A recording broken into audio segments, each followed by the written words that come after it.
Hey, I'm Shaye Koester-Wanner, and you are listening to Casual Cattle Conversations. If you are ready to explore different management practices and focus on improving your operation and the beef industry, this is the podcast for you. Welcome to the show. I'm so excited you are listening.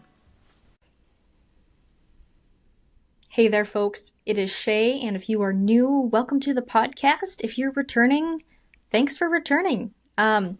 Super excited about today's conversation with Terryn Drieling because we are going to be talking about how to communicate during high stress times on the ranch. So that means less yelling while working cattle or sorting cattle or just fixing equipment or anything in general. So Terryn shares some great tips for how you can be a more effective communicator yourself and things you can do when other people are maybe emotionally reactive and they're the ones yelling and you wish they could improve their communication. So it's two sides. It's a quick episode full of information, and there will also be a lot of links in the show notes to give you more context on what Terryn does and how she helps ranchers improve their communication. Before we dive into the episode, if you are a rancher who is kind of tired of some of the negative Nancys out there and is really positive about the industry and wants to find a community to help push you forward and improve your operation, I'd encourage you to check out Rancher Minds. Rancher Minds is a small community of cattle producers from across the country that meets monthly. And during these monthly meetings, I bring on 1 to 3 different experts to talk about any given topic. It could be transition planning, business management, reproduction, nutrition, grazing workshops, you name it. The producers and members get to vote on the topics. But the best part is, these aren't lectures or webinars. They are Q&A calls. So they are producer-driven conversations that are outright refreshing. In fact, they're what I look forward to the most each month because we talk about the real things that are happening on our own operations, from the challenges, the successes, and we're open to sharing these experiences with others on the call to help them improve their own operations and hit their goals. So if this sounds like something you're interested in and you are looking for that community of like-minded, optimistic producers who are constantly trying to improve their operations, then check out Rancher Minds in the show notes. But with that, let's visit with Terryn. All right, Terryn, I am excited to have you back. I guess welcome back to the podcast. It's been a couple years since we've had you on, and one of the reasons I like to have you on is because you are a great resource for improving communication on family operations. So welcome back to the show. Thanks so much for having me again. I'm really excited for our conversation today. So today we are going to be talking about the importance of effective communication during high stress moments and environments on the ranch. And this is because I was listening to your own podcast and you did a short episode talking about it. And I was like, I just want to expand on it a little more and bring that to my audience as well. So to kick it off, I'm sure a lot of the audience members know a little bit about who you are, but just share a little bit about what you're doing with your business today. Yeah, so when I started in the online space, I was blogging and doing beef advocacy, and that is vastly different than what I'm doing now. But backing up a little bit, I grew up in Northeast Nebraska on a small feed yard there, and then I got my bachelor's degree in animal science from the University of Nebraska-Lincoln. So we're both UNL alum. Go Big Red. That's right. And then I married my husband and we lived in the panhandle of Nebraska. And in the summer of 2013, he got what at the time was his dream job to work for the ranch that we're working and living on now. And at that time, I resigned my post at the feed yard I was working at. And I guess how I got that when the ball really started rolling downhill for me into what I'm doing now was the summer of 2016. It was August and I was out moving cattle just by myself. I had several hundred head of pears that I was taking to a fresh pasture. And I started the first few pears through the gate. And then I just sat on a hill and watched as each cow picked up her calf and trailed off behind the one in front of her. And as I was sitting there, I couldn't help but reflect on the phrase that we have in stockmanship: good movement draws good movement. And this principle of, if you are understanding your animal and you are understanding yourself well enough that you can communicate in such a way that it's a stress, not going to say stress free, but low stress move, then that good movement of those animals that you start draws the good movement of the rest of the herd, and everything flows, and it's a lot easier than, fighting them the whole way. And as I was reflecting on that, I couldn't help but draw the correlation between how we interact with our livestock and how we interact with other humans. And I thought to myself, if this principle of good movement works in cattle, could it apply to humans? And I was like, yes, it can. And not only can it apply, but I feel like it's necessary for us. And that was in 16. It took me a few years in true Enneagram 9 fashion to form anything into words and get the ball rolling. But that's really where it started. And I learned the Enneagram. And I like to say that the first step of drawing good movement is having self-awareness. And so the Enneagram expedites your self-awareness. It also expedites your social awareness, which is the second piece of drawing good movement. And so today I'm using what I know about good movement and how I communicate with our livestock and making that correlation to our human-to-human interactions. Awesome. And for those of you who are not familiar with the Enneagram or would like to learn more about that, Terryn and I did a whole episode on that, and I should be able to link that in the show notes if I remember, if you want to get a little bit of backstory on that. But just briefly, not going into a bunch of detail, do you want to just briefly describe what the Enneagram is? Yeah. So the Enneagram is a personality typing system. There are 9 different types. Where the Enneagram differs from other personality typologies is that rather than telling you and teaching you about your behaviors, the Enneagram sheds light on the why behind your behaviors. And so I kind of like to use the analogy of a car. Like, we might know that our car is running crappy, but at that point we can, fix it or continue to run it crappy, but we can't fix it unless we know why it's running crappy. And it's similar with us. We might know that we have these behaviors or different things that trigger us, but until we understand the why behind them, it's a lot harder for us to process and move through those things. So that's kind of the Enneagram in a nutshell, and why I think it's more valuable than some of the other personality typologies. Absolutely. I know just with my own self-exploration in that space, it's been incredibly valuable.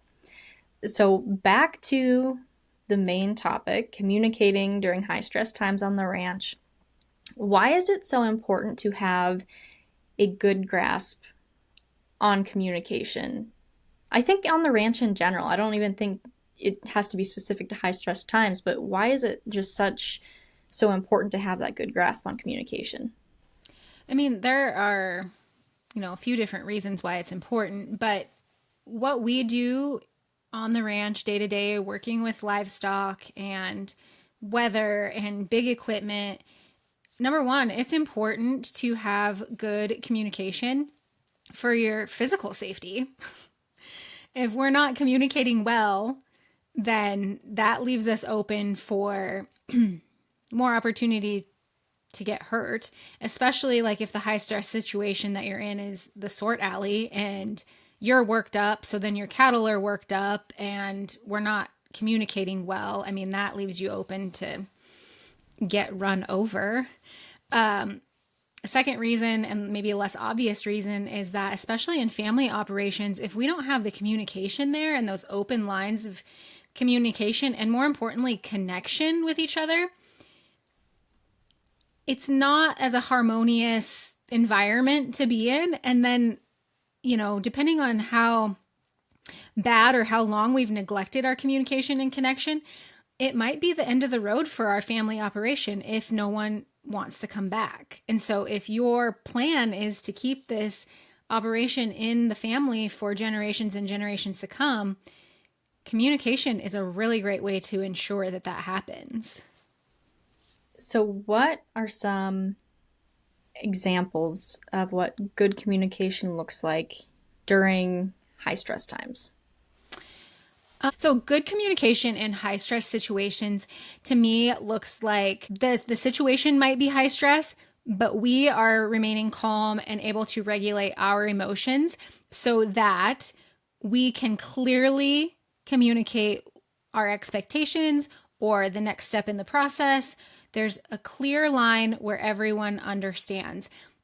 Also, what good, clear communication in high stress situations looks like is getting curious. If you see something happening, if somebody is in the wrong spot, rather than escalating the situation further, stopping, taking a breath, asking a question about what's happening so that you can proceed from a place of knowledge instead of an assumption, which is going to make the high stress situation even more stressful if your assumption is wrong. Okay, so then how can people learn kind of where they're at on the communication scale, if they're pretty good, if they're pretty poor? Because I know there are times I think I'm probably communicating well until what I expected to happen didn't happen. And, maybe there was something I could improve there. Same thing with anyone else I work with. So, how can people kind of gauge where they're at as far as their skill set or level of good or poor communication? Okay, I love that question. And what I would say is self-reflection and again, getting curious. So when we're reflecting, we're not doing that from a judgmental space. We're doing it from a neutral space and to learn. And so when we reflect back on our interactions, like using your example, I thought I communicated well, but what I expected isn't what happened. When you're reflecting, think about what you could have asked that person to make sure that they understood. And, sometimes it's helpful if we ask people to repeat back what we said, or also opening the door for people to ask questions of us. So say, if you don't understand, please ask me. That's not really saying this isn't really a good example of how to know if you're a good communicator, but I would say self-reflection is a great way to do that. If you're consistently getting results that are not what you expected, it might be time to implement some of the things that I just said, like asking more questions, opening the door and giving other people permission to ask you questions, having them repeat it back to you, saying things like, does this make sense? Do you understand? And also mirroring what you would like to see from other people. So if someone else is trying to communicate with you, make sure you're, again, asking them questions and making sure you fully understand. And again, from a neutral spot, not from a judgmental spot, in reflection and with your communication. Are you really getting rewarded for your feeder calf genetics? Producers often buy their bulls with growth and carcass traits in mind, yet come sale day, the only information share is hide color, and if you're lucky, where you purchased your bulls. This lack of detail leaves dollars on the table come sale day, especially if you are investing in high-performance sires. Top Dollar Angus changes that narrative, evaluating and verifying your calves' genetic value. Most importantly, Top Dollar Angus promotes your calves to a network of feeders that value genetic information. And with personal relationships with over 50 feeders and digital promotion to an additional 150 contacts, they're confident Top Dollar Angus can bring more bidders for your calves. Call General Manager Nate Smith at 620-546-4839 or visit www.topdollarangus.com/earn-more to learn how Top Dollar Angus can help your operation. And that link is in the show notes. So that's how people can learn where they're at. And then once they figure out where they're at, whether that's higher or lower than maybe they initially thought, how do they improve that? What are some things they can actively do to improve their communication skills? Yeah, so once you've got that self-awareness, then you can start testing things out. Um, like ask yourself, how would I like to be communicated with? What is the best way that I learn? How do I absorb information that people are giving me? And then kind of use that as a starting point, but also just test things out. Like, on my podcast, we just did a series on validation. And some of these things that we start to implement in regard to communication, like validation, everyone wants to be seen and heard, but because that's not always the norm, it can feel awkward. So even if you try these things out and someone is a little bit resistant to them, it doesn't mean it's not working. It means that they're not used to it. So I get the question pretty regularly. I say the best way to improve communication is through honest questions. An honest question is one that you don't know the answer to. And an honest question can be a yes or no answer, but it's more impactful and gives you more to go off of if it's an open-ended honest question. And so people will ask like, well, my dad or my grandpa, they don't want to answer honest questions during high stress situations. So how do I get them to do that? And my answer is do that when the stakes are low. Start implementing those honest questions so people are used to you asking them when you're not in the sore alley, when things are not, when you don't have a flat tire and things are broken and everything's going wrong. Start asking those questions when you're just having a conversation. Start by asking them about stuff that's not even related to the operation, like something that they're interested in that you don't know very much about.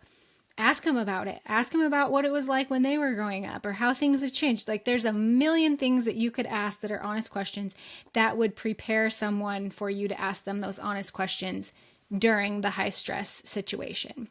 Because like I said, things like validation, honest questions, that's not generally the norm. So we kind of have to acclimate people to it. So do you have like a list of some examples of honest questions that we could direct people to so they kind of have an idea? Or have you gave some examples on a podcast recently? I don't have a list. I do have a podcast episode about honest questions, but I can give like an example right now. Yeah. So say that we're in the sort alley and the person, like you're sorting, you're bringing the cattle to the person at the gate who is, putting them where they need to go. They're consistently either turning the animal back around on you or they're just not quite, like something isn't clicking there. Instead of escalating the situation and hollering at them and getting after them for not being in the right spot, go to them and say, I see that we're not connecting and something isn't quite right. Is there something that you're not understanding? If so, what can I do to help you? So you validated them, and then what can I do to help you is the open-ended, honest question. And you're not saying it like, what can I do to help you? Like angrily. It's neutral. And so that opens the door for them to tell you, or you could ask them something about, was there something that you didn't understand in my directions? How would you like me to present this information so that we make sure we're on the same page? And then let them answer. Some other honest questions that I can think of right off the top of my head that don't involve the sore alley. But, someone comes to you and they're talking about a situation that didn't go the way that they thought it would. Like they're maybe venting to you. Ask them, how were you hoping that would go? How did you think that would go? How did you think that would play out? Because then you can get their, what they're thinking, and that helps you move forward. This is totally just random, but it would get people used to you asking the honest questions. When someone does come to you venting, you can ask, do you want me to be a listening ear Or would you like advice? Because another thing that we like to do is jump into problem solving. And a lot of times we don't necessarily need people to solve our problems as much as we need them to listen. And so that's an easy, honest question to lead in to asking more honest questions. Well, I appreciate all those examples, and especially you bringing up that the tone you ask them with matters as well. So for people who know they are more emotionally reactive when things go wrong, say they're yelling at the cows, yelling at people, yelling about the whole situation, what are some best practices they can try to implement in the moment to bring themselves back down to a level of better communication? So you're talking about people who know that they are more high energy reactive, yes. not necessarily communicating with those people. We'll get there later. But yeah, Okay. let's start with if it's yourself and you know, Okay. you recognize that this could be improved. Yes. Okay. So a couple things I personally do, and I'm not a super reactive person, but I still implement them and they're still really effective, is first of all, stop and pause before you speak. Just that pause can help you regulate your emotions. And if you want to get even more into it, when you pause, take some deep breaths. There are different breath work methods you can use. You can just take a long, deep inhale through your nose and a long exhale out your mouth. You can do box breathing, which is 4 seconds in, hold for 4, exhale 4, hold for 4. There's a ton of different methods you can use, but that intentional breathing and pausing really helps us regulate our emotions. And so we can get it under control, our tone specifically, where rather than shouting, you can say the same words, but your tone matters. And so instead of shouting an honest question, you can say it from a neutral place and a place of true curiosity. Then another way to bring us back to present and kind of regulate ourselves is grounding. And like some people that I see talk about grounding, talk about taking your shoes off and walking barefoot. For me, that doesn't work because we have sandburrs and it's hard to do that like in the sort alley. But what you could do in the sort alley is if you're horseback, notice how the reins feel in your hand. Notice how your feet feel in the stirrups. Grounding is about being present and that physical touch aspect. If you're on foot, touch the fence. Or if you have a piece of paper with your sort numbers in it, rub that between your fingers. Get yourself back to present. And that also can help you regulate your emotions before you talk. And those are really quick things that you can do in a short amount of time to bring yourself down and be able to communicate calmly. Yeah, one thing I've noticed personally with myself in stress situations is how tight my jaw gets. Mm-hmm. And that's just, and it's tape. I mean, I didn't really realize that until probably the last 6 months to a year, but that's honestly become a telltale sign for me that I need to relax or breathe or something. Yeah, and just getting aware of those signs is a great thing. That's self-awareness. And when we talk about good communication and good movement, it starts with self-awareness. Okay, so let's flip the situation. Say I'm working with someone who is very highly reactive and prone to yell easy or get upset or not be aware of their tone. What could I do as an individual to improve the communication within that situation? How can I help? So before you step into the sort, I'm using the sort alley because that seems to be a place where emotions run high and the stress level is escalated. So before you step into the sort alley, ask that person some questions, make sure that you're on the same page. And if you think that the questions might set them off, or if they're a person who's not used to being asked questions, you can lead off with, I'm like genuinely curious and I want to make sure that I understand what you have in mind so that we are on the same page. And then once you're in the sort alley, if they get reactive with you, same steps. Pause before you speak. Regulate yourself before you try to communicate with them. Ground yourself. And then engage with neutral tones. If you can regulate your own emotions and remain calm, they might still have their reaction, but you're going to be less affected by it. Therefore, the whole situation will be brought down. Also, we learn as humans better by imitation and example than we do by being told things. And so if you can imitate that in yourself, that person, it might take a while. This communication stuff is a slow burn, especially with the way we've been taught by society how to communicate and how to deal with emotions. Like, some of this stuff is brand new information to people. So it might be a slow burn, but by your modeling the behavior that you would like to see in the ways that you would like to be communicated with go a lot farther than telling someone. If they're open-minded, of course you can tell them, like, actually, this is how I learn better, and so could you please present the information in this way? But imitation is going to go a long ways. And like I said, it's a slow burn, so don't get discouraged if it doesn't work on the first try.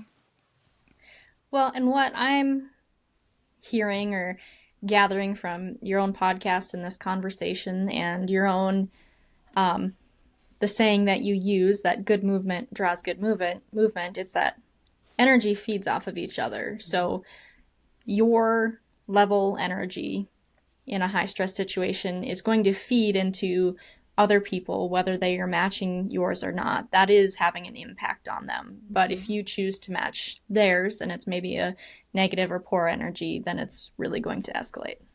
Right, exactly. Good movement draws good movement.